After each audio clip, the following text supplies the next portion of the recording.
Bismillahirrahmanirrahim. Bismillahirrahmanirrahim. Warahmatullahi wabarakatuh. Alhamdulillahilladzi hadana li hadza wa ma kunna linahtadiya laula an hadana Allah. Wassalatu wassalamu ala Rasulillah sayyidina wa maulana Muhammadin ibni Abdillah wa ala alihi wa sahbihi wa man tabi'ahu wa mawala. Amma ba'du.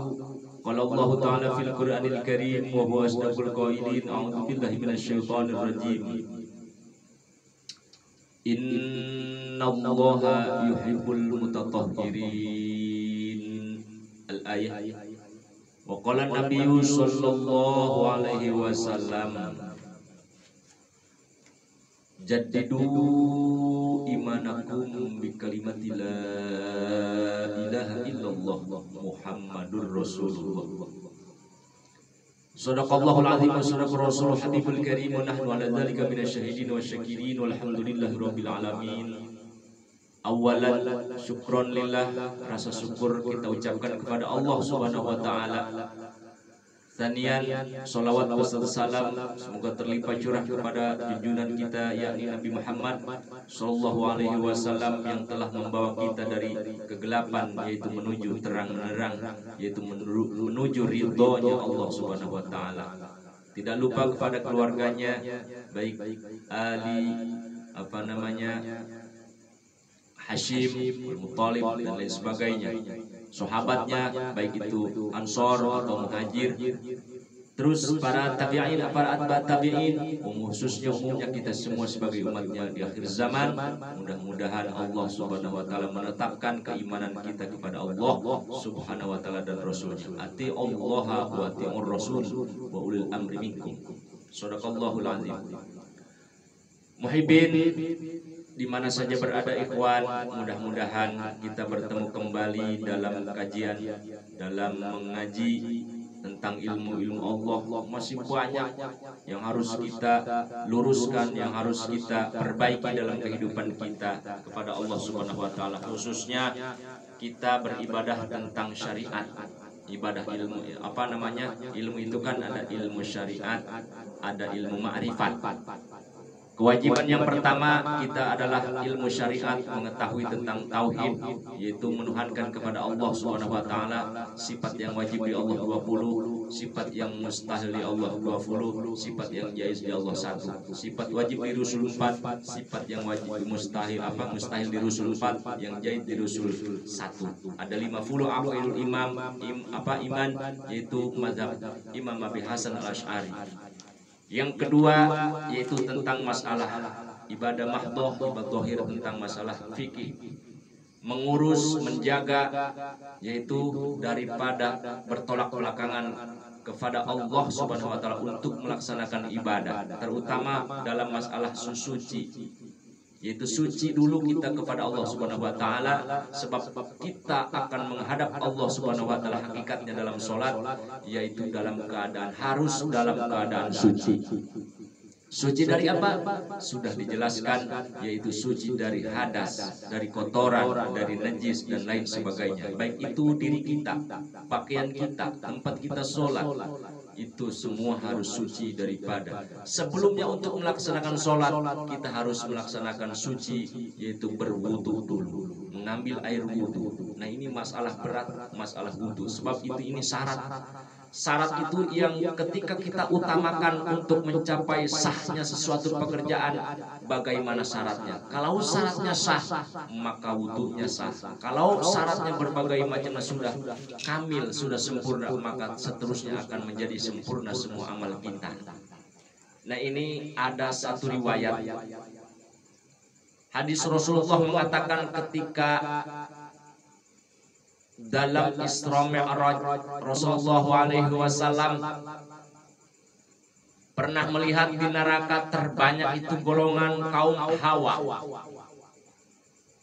Rasulullah bertanya kepada malaikat Jibril, "Ya Jibril, kenapa di seantero itu manusia yang mulia, manusia yang sangat dimuliakan oleh Allah Subhanahu wa taala, ketika datangnya Rasulullah sallallahu alaihi wasallam, kaum Hawa diperdekakan, kaum Hawa dimuliakan di sisi ada jabatan, ada makom, ada derajat. Dulu sebelum Rasulullah lahir, kaum Hawa dihinakan, dijahiliyahkan, dilecehkan dan lain sebagainya. Nah ini kenapa sih ya Jibril? Oh ini wanita, memang banyak sekali yang harus dijaga dari wanita. Dari pertama yaitu dari bagian tubuhnya. Yang kedua yaitu dari bagian berbagai macam hawa-hawa nafsu untuk kaum Adam ketika kaum Adam melihatnya. Nah ini ada seseorang bertanya kepada saya, yaitu ada wanita taat ibadah, sholat, puasa, tapi dia masuk neraka oleh karena air wudhu. Ini kenapa sih air wudhu bisa masuk neraka? Kalau kita meninjau yang pertama, ketika kita melihat persyaratan wudhu itu diantaranya adalah harus nyampainya air kepada pori-pori.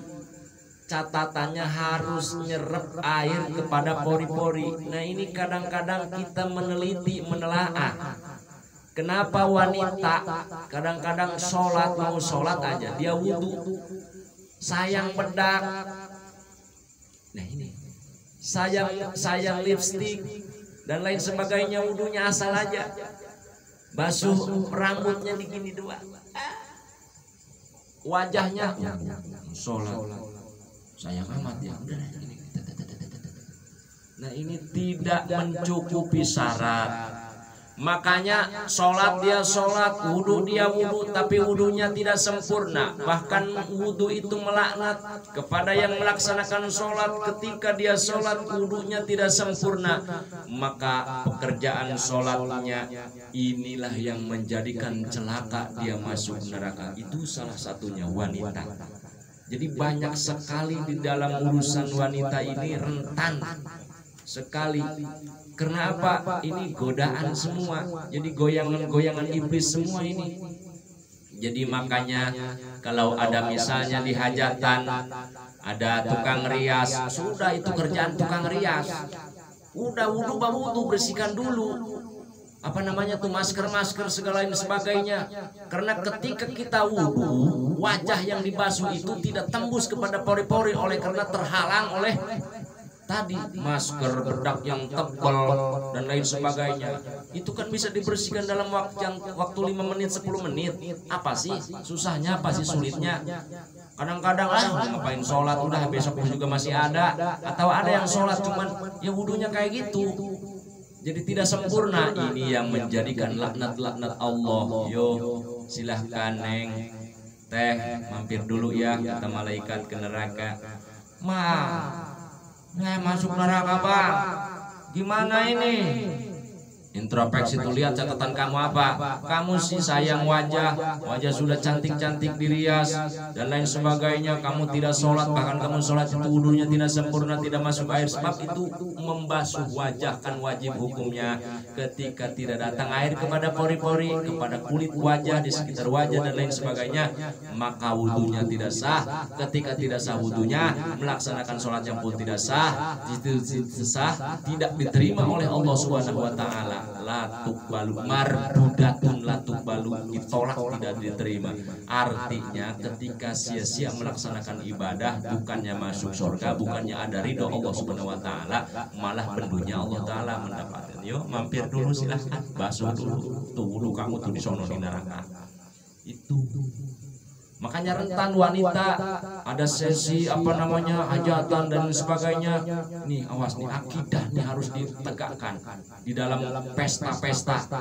Harus ketika datang waktu sholat ya sholat, dirias lagi ya nggak apa-apa, itu kerjanya sudah dibayar tukang rias kok.